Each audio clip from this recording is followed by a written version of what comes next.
आवाज जनता समाचार में आपका स्वागत है। मैं हूं तमन्ना। आइए चलते हैं आज की खबरों की ओर। महाकाल मंदिर की आय 142 करोड़ के पार। महाकाल लोक के निर्माण के बाद उज्जैन स्थित बाबा महाकाल के दरबार में श्रद्धालुओं की आस्था में अभूतपूर्व बढ़ोतरी दर्ज की गई है। इस बढ़ती श्रद्धा का सीधा असर श्री महाकालेश्वर मंदिर की आय पर भी साफ दिखाई दे रहा है। वित्तीय वर्ष 2025-26 में श्री महाकालेश्वर मंदिर प्रबंध समिति ने आय का नया रिकॉर्ड बनाया है। इस दौरान मंदिर को कुल 142 करोड़ रुपए की आय प्राप्त हुई है, जो कि अब तक की सबसे बड़ी वार्षिक आय मानी जा रही है। खास बात यह है कि इस आय में 78.76 करोड़ रुपए केवल दान के रूप में मिले हैं, जो मंदिर के इतिहास में सबसे अधिक दान राशि है। पिछले वित्तीय वर्ष की तुलना में यह करीब 27 करोड़ रुपए से अधिक है, जिससे साफ है कि महाकाल लोक बनने के बाद श्रद्धालुओं की संख्या और उनकी आस्था दोनों तेजी से बढ़ रही है।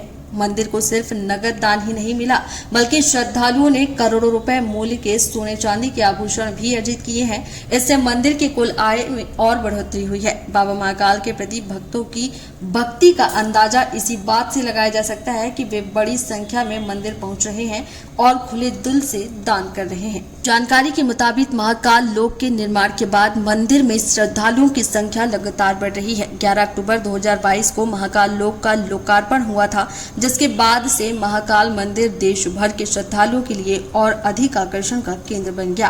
पहले जहां प्रतिदिन 40 से 50 हजार श्रद्धालु बाबा महाकाल के दर्शन के लिए पहुंचते थे, वहीं अब यह संख्या बढ़कर 1.5 लाख से 2 लाख प्रतिदिन तक पहुंच गई है। यही वजह है कि मंदिर की दान राशि, प्रसादी, बिक्री और कुल आय में रिकॉर्ड बढ़ोतरी दर्ज की गई है। मंदिर प्रबंधन के लिए यह उपलब्धि न केवल आर्थिक रूप से महत्वपूर्ण है, बल्कि बाबा महाकाल के प्रति बढ़ती आस्था का भी बड़ा प्रमाण मानी जा रही है। जो मंदिर में दान है वो ऑनलाइन और ऑनलाइन दोनों पद्धति से आ रहा है, जिसमें श्रद्धालु ऑफलाइन में कैश और काइंड दोनों माध्यम से दान करते हैं। अभी तक कितना दान जो है मंदिर को प्राप्त हुआ है? वर्ष 2025-26 की बात की जाए तो लगभग 80 करोड़ के आसपास मंदिर में दान आया है, जिसमें से 62 करोड़ भेंट पेटियों से आया है। इसके अतिरिक्त 5.5 करोड़ दान काउंटरों से प्राप्त हुआ है, 3.5 करोड़ ऑनलाइन बना है। इसके अतिरिक्त भेंट गुप्त दान और डाक के माध्यम से भी मंदिर में दान प्राप्त हुआ है।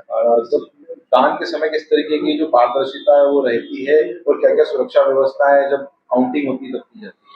जी, जो मंदिर में दान काउंटर्स हैं या भेंट पेटियां हैं वो कैमरा की निगरानी में है निरंतर, साथ ही वहां पर सुरक्षाकर्मी मौजूद होते हैं। बात की जाए गणना की, तो गणना कक्ष एक पारदर्शी कमरा है, जिसमें आते और जाते समय सुरक्षाकर्मी चेकिंग करते हैं। इसके अतिरिक्त आने वाले कर्मचारियों की पॉकेट सील रहती है, उनकी चेकिंग करके उपरांत ही उन्हें कक्ष में भेजा जाता है और पूरी गणना जो है वो कैमरा की निगरानी में की जाती है, जहाँ पर कर्मचारी के साथ अधिकारी भी मौजूद। ये थी आज की खबरें। और खबर देखने के लिए हमारे चैनल को सब्सक्राइब करें, लाइक करें और बेल आइकन दबाना ना भूलें। आप देख रहे हैं जनता के लिए जनता की आवाज जनता समाचार। अन्य खबरों के लिए हमारा चैनल सब्सक्राइब करें।